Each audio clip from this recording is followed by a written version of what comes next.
ബിസ്മില്ലാഹിർ റഹ്മാനിർ റഹീം. Hello, welcome back. എന്തുണ്ട് വിശേഷം? അപ്പോൾ ഇന്ന് ഞാനില്ലേ വെണ്ടക്ക പച്ചടിയാണ് ഉണ്ടാക്കുന്നത്.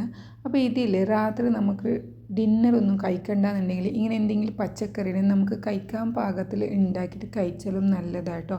അപ്പോൾ ഭിണ്ടി നല്ലോണം ഹെൽത്തായിട്ടുള്ള കുറേ എന്തെങ്കിലും അസുഖങ്ങളൊക്കെ ഉള്ളതിന് എന്തെല്ലാം മരുന്നായിട്ടാണ് ഈ വെണ്ടക്കനെ യൂസ് ആക്കുന്നത് എനിക്കത് പറയാൻ പറ്റുന്നില്ല.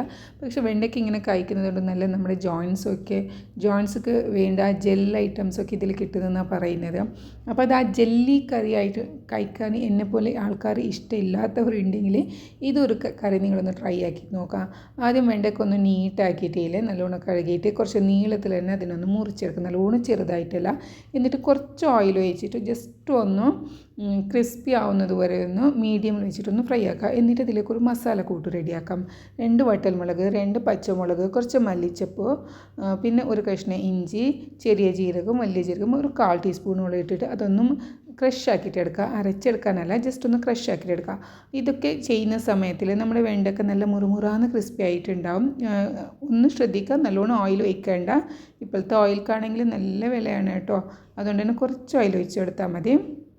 എന്നിട്ട് അതിന് കോരി മാറ്റിയിട്ട് അതേ പാനിലോട്ട് വീണ്ടും 1 ടേബിൾ സ്പൂൺ ഓയിൽ ഒഴിച്ചിട്ട് ഈ റെഡിയാക്കി വെച്ചിട്ടുള്ള മസാല അതിലോട്ട് ഇട്ട് കൊടുത്തിട്ട് അതിൻ്റെ പച്ചക്കുത്ത് മാറുന്ന നേരത്ത് അതിലേക്ക് കുറച്ച് മഞ്ഞൾപ്പൊടിയും 1 ടൊമാറ്റോ ഒന്ന് തൊലി എടുത്തിട്ട് നിങ്ങൾ മുറിച്ചിട്ട് കൊടുക്കാം. ഞാനിപ്പോൾ ഇവിടെ ഗ്രേറ്റ് ആക്കിയിട്ടാണ് ഇട്ട് കൊടുത്തത്.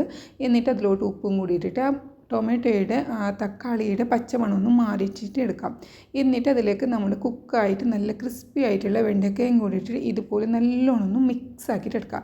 ഇപ്പോൾ കറി ഇവിടെ റെഡി ആയിട്ടുണ്ട് കേട്ടോ. ഇത് കഞ്ഞിയുടെ കൂടെയൊക്കെ നമുക്ക് കഴിക്കാൻ നല്ലൊരു വറവായിട്ട് കഴിക്കാനും ഇത്രയും ബെസ്റ്റാണ്. ഈ സമയത്ത് നിങ്ങൾക്ക് വേണമെന്നുണ്ടെങ്കിൽ കുറച്ച് തേങ്ങ ചതച്ചത് ഇട്ട് കൊടുക്കാം. ഇപ്പം ഞാൻ തേങ്ങയ്ക്ക് പകരം പച്ചടിയാണ് ഉണ്ടാക്കുന്നത്. അതുകൊണ്ട് തന്നെ ഇതിലേക്ക് തൈര് ഒഴിച്ച് കൊടുത്തിട്ടുണ്ട്. തീ ഓഫാക്കിയിട്ടുണ്ട്.